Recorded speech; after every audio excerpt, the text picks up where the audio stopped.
Hi, welcome back. Or welcome if it's the first time.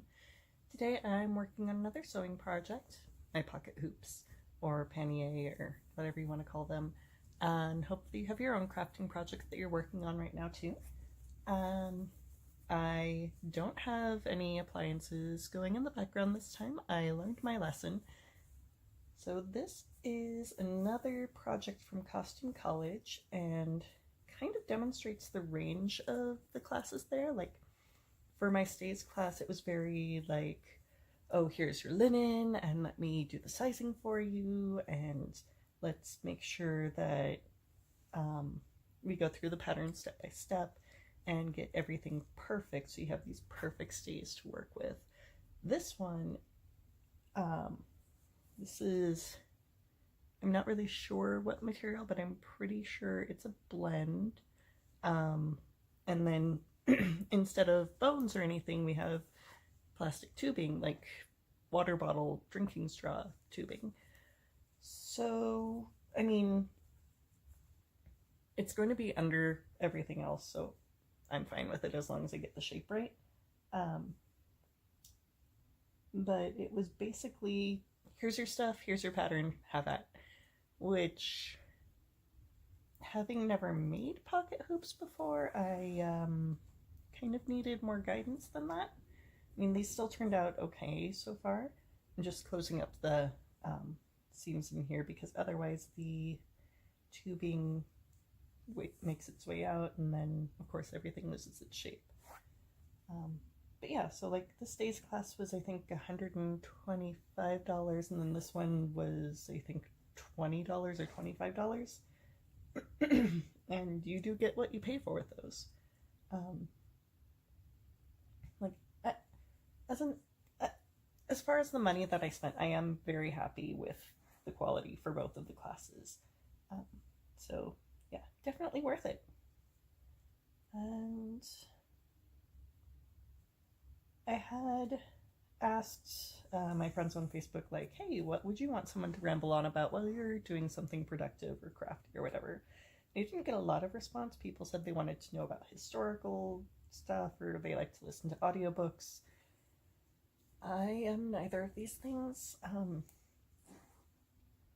I do know some random historical facts, but not to the extent where I could really ramble on about them for a while. Yeah, I guess I can walk you through what I'm doing. I'm just whip stitching this little bit right here where the tube comes out. I'll show you the next from here. Yeah, like, see it sticks out of the casing there. And I guess for the bottom ones it's okay, but for the top one I really needed to lock that down because it wanted to work its way out. And obviously I have a lot of straight threads I need to trim too. Yeah, projects that you set aside for almost a year and come back to. But this is going to be a quick project, it looks like, so that'll be fun, and maybe I can move on to something else and show you some of my pattern cutting.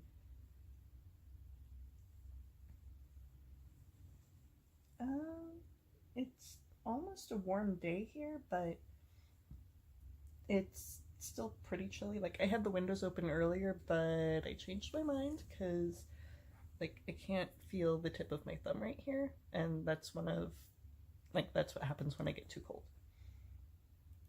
It's not even like I'm super cold, just like I don't have good circulation in my hands, I guess. Anyway, there's one down, one to go, and then I can trim some threads. And I do want to see in the comments like what you're working on or anything you'd like me to talk about or any questions that you have. Like, the more I have to go on, the more material I have to talk with you about. I know. Oh, here's something. This is my good friend, my boot. That is because I work 8 hours a day, 5 days a week, on my feet, running around carrying heavy dresses. So my arches are not happy with these life choices I have made. And sometimes one of them will decide, I don't want to do this anymore. And I have to tell it, like, no, we have to do this, so you can take a time out, but we're going to get back on track really soon. And it's sort of the timeout boot. And that happened, of course, this week. So we're in the middle of the busiest bridal season, which for those who don't know is like January through March. And it's good, it's fun. The pay is definitely better than the rest of the year, but it is a little stressful, both mind and body. And this is the time of year when we tend to lose a lot of our part-time stylists because they just can't cut it. And that's totally understandable. Like, it's emotionally draining if you're not prepared for it, but it's also super rewarding if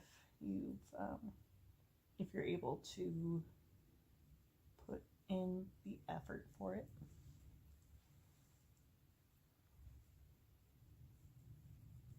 Like, yeah, I have brides who are like, oh my gosh, I must be like the most difficult bride you've had. And that's because they're trying on like 3 dresses and they haven't found it yet. No, the most difficult ones that we have are the ones who know exactly what they want and we don't have it. And we can't create it within their budget. And then they get upset with us for somehow not anticipating this need for this very specific dress. Those are the worst.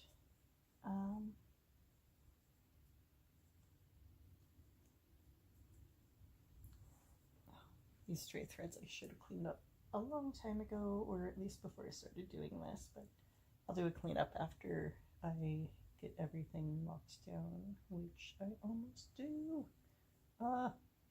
So after this, I'm going to start making the petticoat. And I think I'm going to make the petticoat in black for this, just because it's hexadecimal and she has a very dark aesthetic. And I don't know, I just think the undergarment should match the outer garments. Because this is the under petticoat, so it's not going to be seen, but still.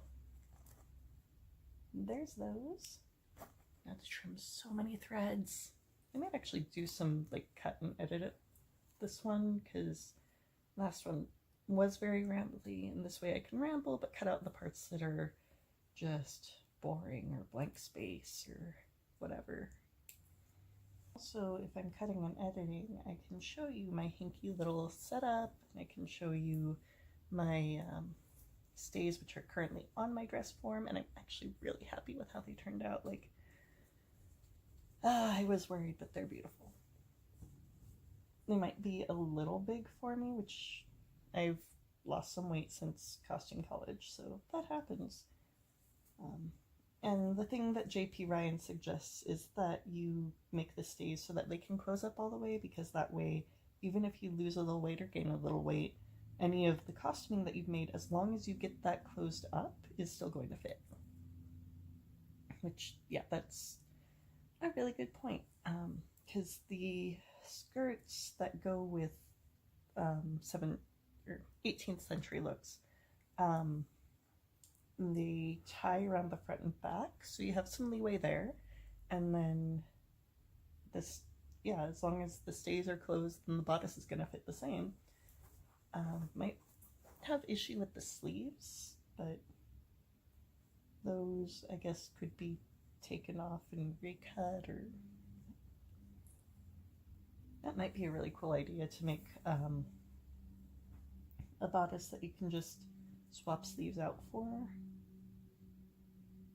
Like, not like Velcro or anything, but like just kind of stitch them loosely on and then take them off and put on other ones, or have sleeveless. I don't know. Just ideas. So many of those threads. I'm kind of the queen of leaving threads out and undone on anything. Like, I guess I don't like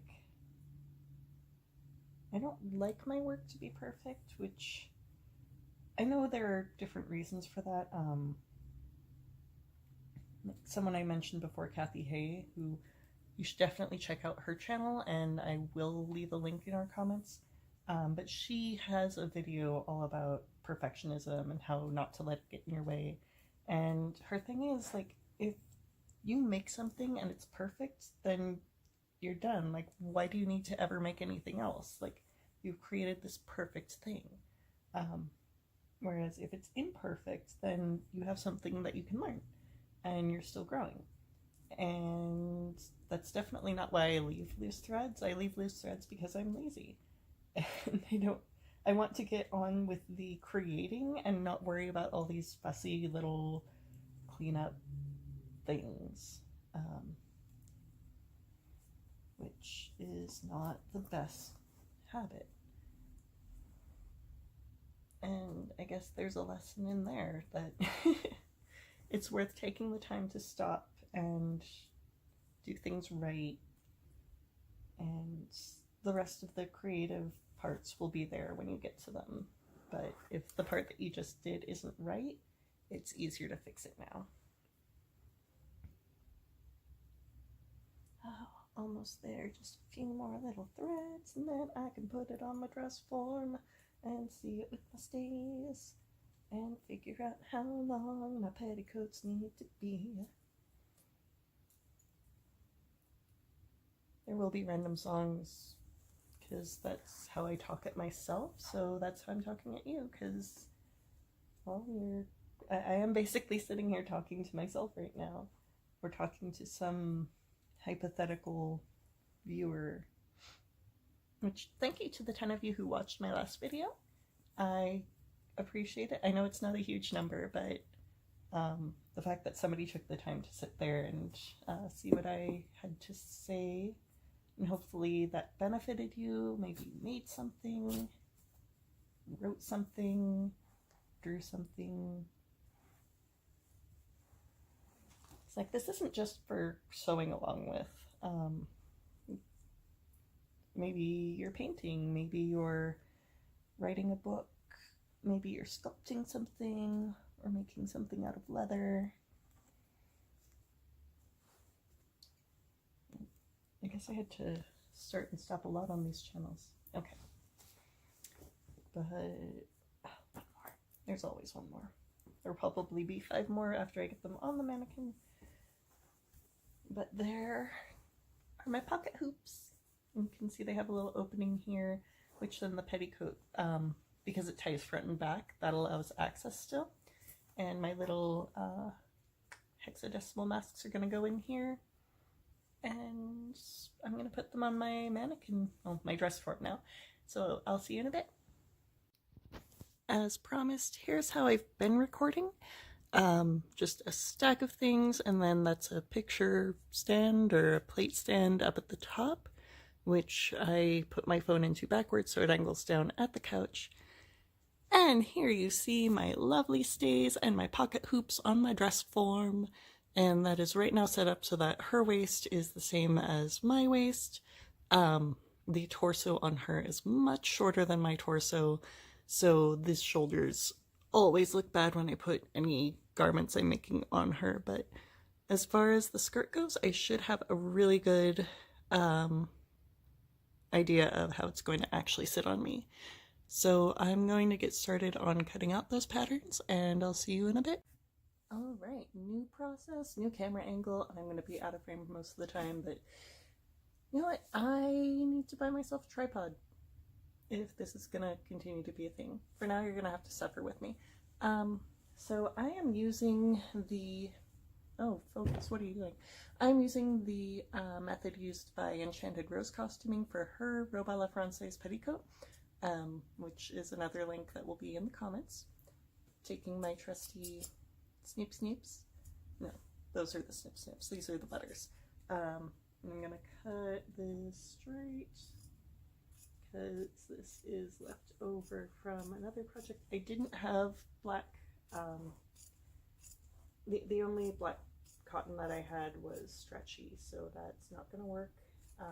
This one is a cotton poly blend, which of course everything is a blend of some kind.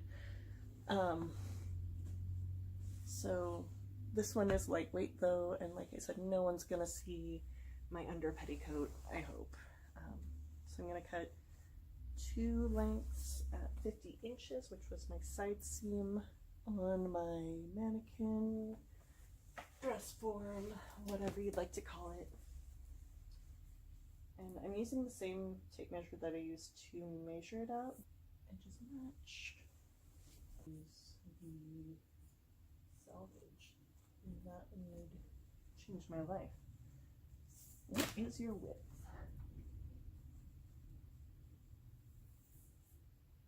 29. So you would be a little bit long.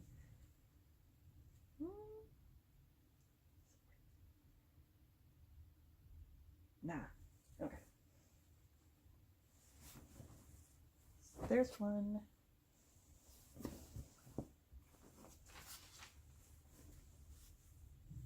True up these edges here.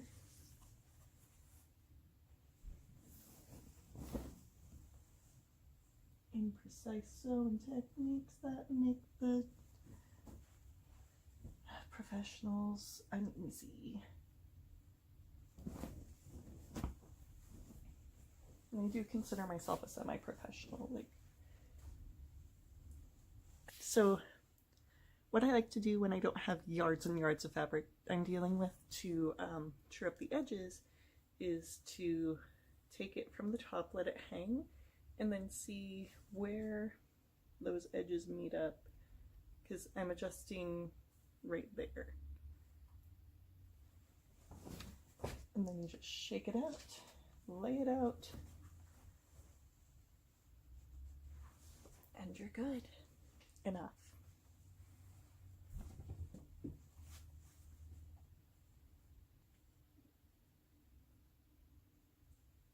kind of funny, like, I have no idea if anyone wants to even see this as content, but I'm making it anyway for myself, because for one, it gets me sewing. For two, I washed my face today on my Saturday, which I don't usually do because, well, multiple reasons. But yeah, so that's an improvement in my lifestyle. Also, I kind of look forward to sewing. Like, my husband comes home for lunch, and then, sorry, I bumped the table. Like, I do cleaning before he comes, and then after he leaves to go back to focus, after he leaves to go back to work, I get set up for this and do it and get some stuff done. What is going on with my focus? You good? Okay. So now I'm going to cut up the folded edge. So I have 2 panels here. That way there's no seam on the front of the dress. Which actually I'm not sure if that... It's what Enchanted Rose Costuming did, so it's what I'm doing.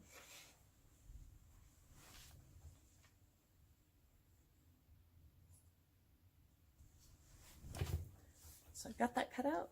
I need to do some sewing now, and like I said, we're not going to record while I'm at my sewing machine, so I will be back in a bit, I think, and we'll see how long we can keep this one going today. I just wanted to pause to show you how very much not a tutorial this is.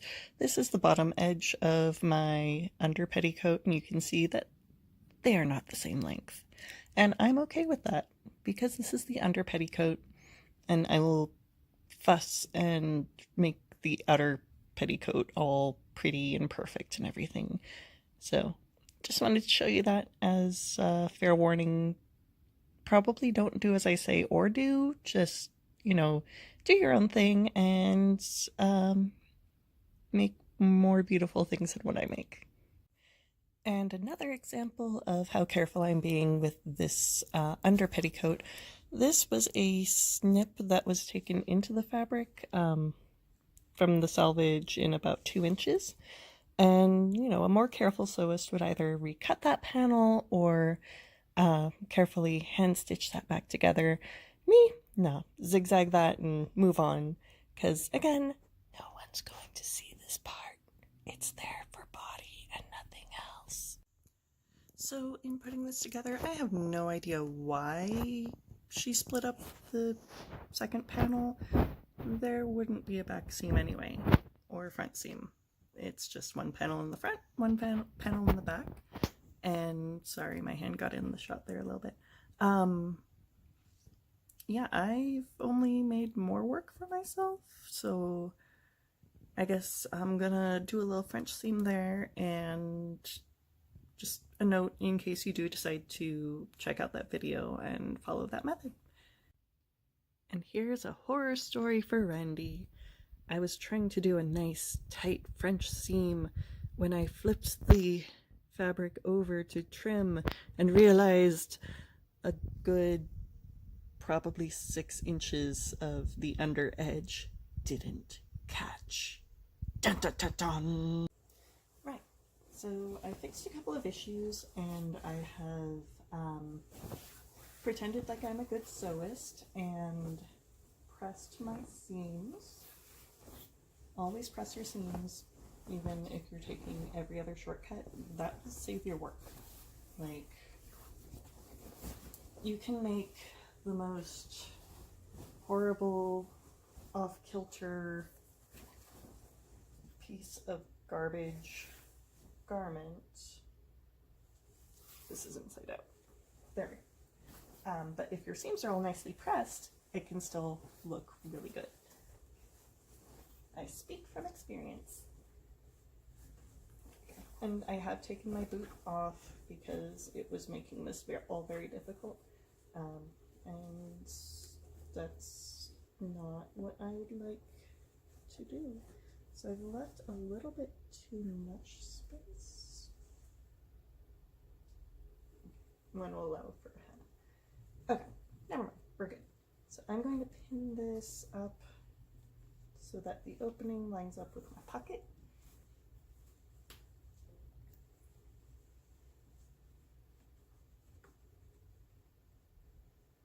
And pinning that to the pocket strap itself.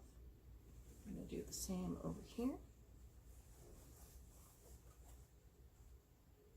So there are my pockets lined up. Now for the rest of this, we're going to pleat.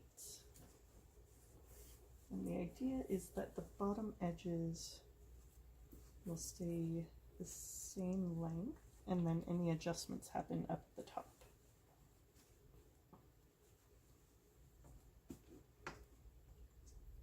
I always forget she's got a pincushion on her neck.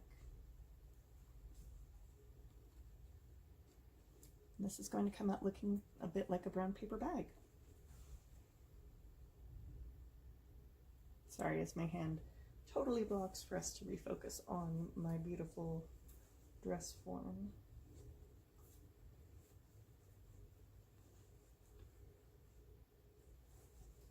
I'm gonna do one a foot, other foot, this a foot, that a foot, as we learned from Fairy Tale Theater's Pinocchio.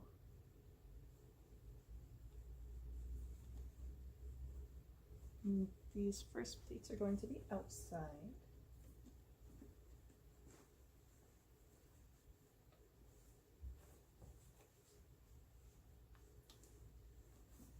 And I should not be trying to walk you through this. I should just be talking, because apparently if I just try to talk about what I'm doing, it's going to take forever.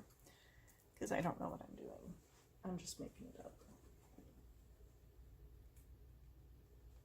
I did watch Enchanted Rose's video,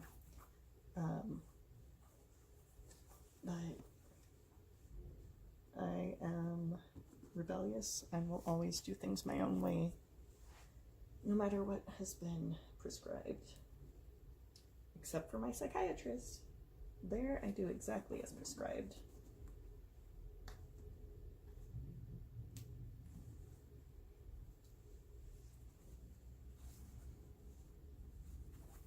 Because your mental health is nothing to play around with. Whereas pleats in an under petticoat are definitely something to play around with. Try to get them mostly even, but they're not going to be, like, even from side to side, not even within each side, because that's impossible with how these are done. Their main concern is keeping the bottom edge straight, and they don't care what's going on up here.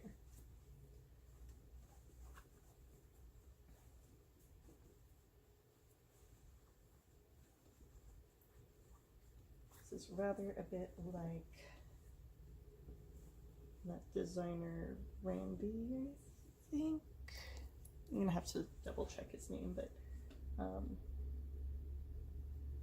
he has a lot of good online videos for how to design, how to drape, how to draw a croquis, you know, those important designer things that one day maybe I might need.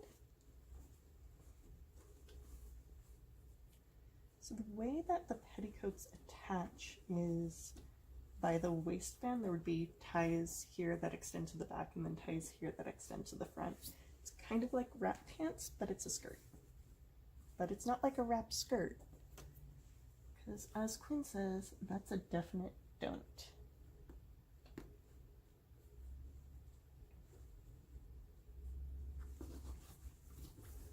So many 90s references.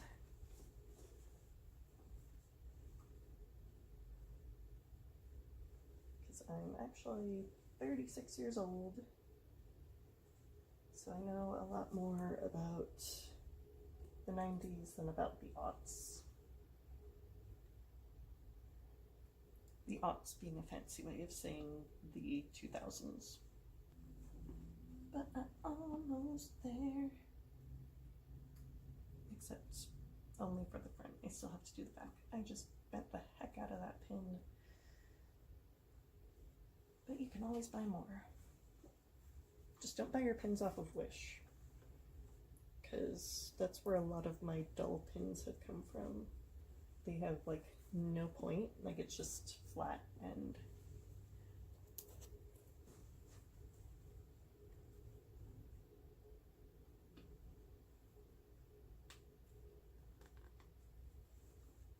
like that one.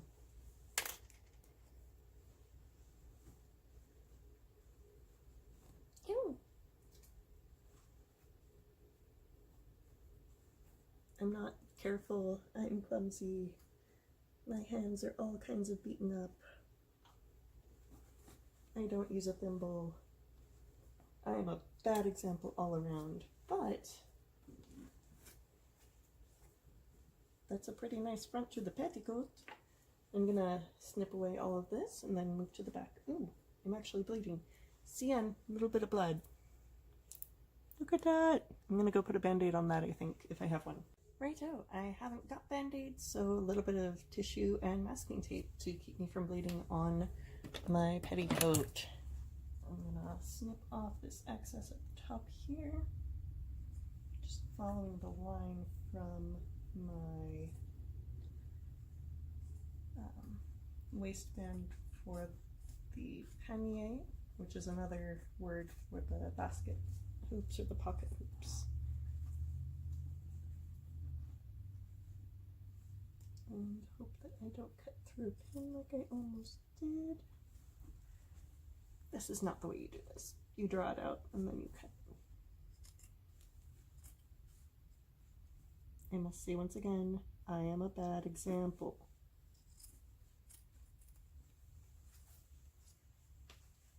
But that's all cut up. The pins are holding. I want to make sure that I haven't pinned through to the pockets except where I wanted to. I might throw a few more pins in there, but otherwise I think we're good. I forgot to do the back. I'll do one side and then the other. It'll be better that way. And that means back to the sewing machine, and see you in a minute. So while pinning the waistband, I did think of one really useful reason for that center back seam, which is that now I know which way is the back. So thank you, Enchanted Rose. I'm sorry that I doubted you. And right now I'm just pinning this waistband on to the pleated front so that I guess I'm gonna do the whole front and then the whole back, except save the hem for last because that still needs some trimming, and that way I can see exactly where that center or where that bottom edge is gonna lie. Probably try it on myself first too, just to make sure. Worst case scenario, if it's too short, I can add a ruffle, because ruffles save everything, especially when there's another back pin, when you're looking at anything in the 1700s. Excuse me. So yeah, and then while I'm getting this pinned, I had a thing I wanted to talk about and I forget what it was. I guess I'll get back to you when I remember that, because I know it was going to be a thing. I don't know. Sorry. Another horror story for Randy. The bobbin ran out. Right, so I've got to prep for some Dungeons and Dragons tonight. So thanks for crafting with me or creating with me or whatever you were doing with me, or even just listening to me, which is a little weird, but totally acceptable. If you just need someone to sit and talk to you, that's cool. The classic YouTube like and subscribe and blah blah blah.